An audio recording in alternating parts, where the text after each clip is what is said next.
തലമുടി എന്ത് ചെയ്തിട്ടും വളരില്ലാത്ത ആളുകളുണ്ടല്ലോ, താളി തെച്ചിട്ട് അയാൾ എന്ത് കാണിച്ചിട്ട് നമുക്ക് തലമുടി വളരുമില്ല, ഇങ്ങനെ മുരടിച്ച് നിൽക്കുന്ന ആളുകൾ. അപ്പോൾ അങ്ങനെയുള്ളവർക്ക് ഇതുപോലെ നിങ്ങൾ അകത്തോട്ട് കഴിച്ച് നോക്കിയേ. അകത്തോട്ട് നമ്മൾ കഴിച്ചു കഴിഞ്ഞാൽ ഈ ഒരു രീതിയിൽ നിങ്ങൾ കഴിച്ചിട്ടുണ്ടെങ്കിൽ മുടി നല്ല കട്ട കറുപ്പോട് കൂടി നല്ല രീതിയിൽ മുടി വളരുകയും ചെയ്യും, മുടി കൊഴിച്ചിലും മാറും കേട്ടോ. അപ്പോൾ ഈ ഒരു രീതിയിൽ നിങ്ങളൊന്ന് ഉണ്ടാക്കി നോക്കി. അപ്പോൾ നമുക്ക് എള്ളെടുക്കാം കേട്ടോ. ഈ എള്ള് എന്ന് പറയുമ്പോൾ നമുക്ക് കറുത്ത എള്ളുണ്ടല്ലോ, കറുത്ത എള്ളോ വെളുത്ത എള്ളോ എടുക്കാം.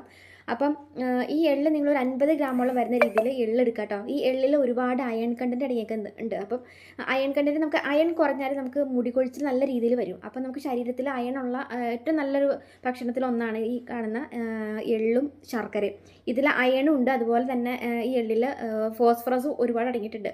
അപ്പോൾ ഉണ്ടല്ലോ, ഇത് മെയിനായിട്ട് ഈ പ്രസവിച്ച് കിടക്കുന്ന പെൺകുട്ടികളൊക്കെ ആണെങ്കിൽ നമ്മൾ ഇങ്ങനെ ഇത് കഴിക്കുന്നത്, അന്നേരം ആ ഒരു ടൈമിലൊക്കെ നിങ്ങൾ കണ്ടിട്ടില്ലേ നല്ല രീതിയിൽ മുടി നല്ല കറുപ്പോടുകൂടി മുടി വളരുന്നത്.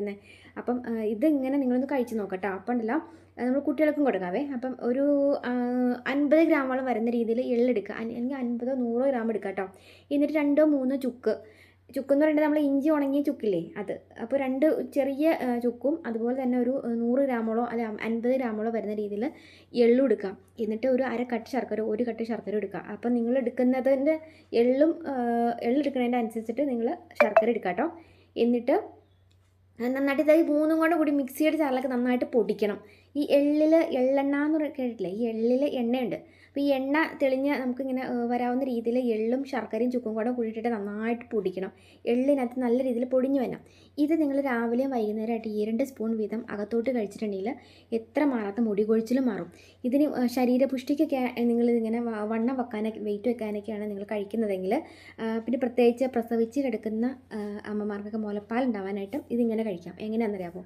ഈ എള്ളും നിങ്ങൾ ശർക്കരയും അതിൻ്റെ കൂട്ടത്തിൽ ഒരു കഷ്ണം ചുക്കും, പിന്നെ കടലയില്ലേ, കടല എന്ന് പറയുന്നത് നമ്മൾ ഈ നിലക്കടല, ഈ റോഡിനകത്ത് വഴിവകത്തൊക്കെ ഇങ്ങനെ കുമ്പിൾ കുത്തിയിട്ട് ഇങ്ങനെ ആളുകൾ വിൽക്കുന്ന ആ നിലക്കടലയില്ലേ, അത് തന്നെ. അപ്പോൾ അത് നിങ്ങളൊരു 1/2 കിലോ, നിങ്ങൾ കുറച്ച് കൂടുതൽ ഉണ്ടാക്കി വെക്കണം എന്നുണ്ടെങ്കിൽ ഒരു 1/4 കിലോയോ 1/2 കിലോയോ കടല വാങ്ങിയിട്ട് ശർക്കര ഒരു കട്ട ശർക്കരയും ഒരു 100 ഗ്രാമോളം വരുന്ന രീതിയിൽ എള്ളും ഒരു കുഞ്ഞ് കഷ്ണം നമ്മുടെ ചുക്കും കൂടി ഈ 3-4 കൂട്ടം കൂടി ചേർത്ത് നന്നായിട്ട് പൊടിക്കണം. പൊടിച്ചിട്ട് ഒരു ചെറിയൊരു ബോക്സിലാക്കി വെളിയിൽ വയ്ക്കാം, അതല്ലെങ്കിൽ ഫ്രിഡ്ജിലേക്ക് എടുത്ത് സ്റ്റോർ ചെയ്യാം.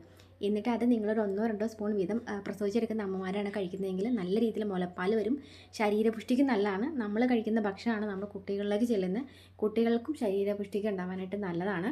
പിന്നെ പീരീഡ്സ് ടൈമിൽ വയറുവേദന ഉള്ള കുട്ടികൾ ഇതിങ്ങനെ ഉണ്ടാക്കി വയ്ക്കുക, എള്ളും ശർക്കര ചുക്കും കൂടി പൊടിച്ച് വയ്ക്കുക. എന്നിട്ട് ഇതിങ്ങനെ നിങ്ങളൊന്നില്ലെങ്കിൽ ക്ലാസ്സിലേക്ക് സ്കൂളിലൊക്കെ പോകുമ്പം ഇങ്ങനെ ഒരു ചെറിയ ബോക്സിലാക്കി കൊണ്ടുവെക്കോ.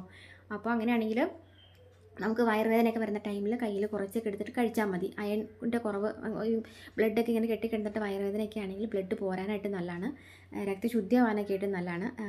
പിന്നെ ഈ ഹോർമോൺ ചേഞ്ച് വരുമ്പം നമുക്ക് മൂഡ് സെൻസ് വരാറില്ലേ, ചില നേരത്ത് നമുക്ക് ഭയങ്കരമായിട്ട് സങ്കടം വരും, അത് ചില നേരത്ത് ഭയങ്കരമായിട്ട് സന്തോഷം വരും. അപ്പോൾ ഈ മൂഡ് സെൻസ് ഈ പീരീഡ്സ് ടൈമിൽ അങ്ങനെ ഒരു ഹോർമോൺ ചേഞ്ച് വരാറുണ്ട്. അപ്പോൾ അങ്ങനെയുള്ളൊരു ഹോർമോൺ പ്രോബ്ലം ഒക്കെ ഉള്ള ആളുകൾക്ക് ഇതിങ്ങനെ എള്ളും ശർക്കരയും ഇങ്ങനെ എടുത്ത് പൊടിച്ച് കഴിക്കുന്നത് നല്ലതാണ് കേട്ടോ. അപ്പോൾ പറഞ്ഞത് മനസ്സിലായി എന്ന് വിചാരിക്കുന്നു.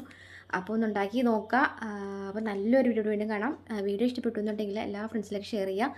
ഇതുപോലുള്ള കുഞ്ഞു ടിപ്സിനും വീഡിയോസിനായിട്ട് പേജ് ഫോളോ ചെയ്തവർ അല്ലെങ്കിൽ ഉണ്ടെങ്കിൽ ഒന്ന് ഫോളോ കൂടി ചെയ്ത് വെച്ചിട്ട് പോകാൻ മറക്കില്ല കേട്ടോ.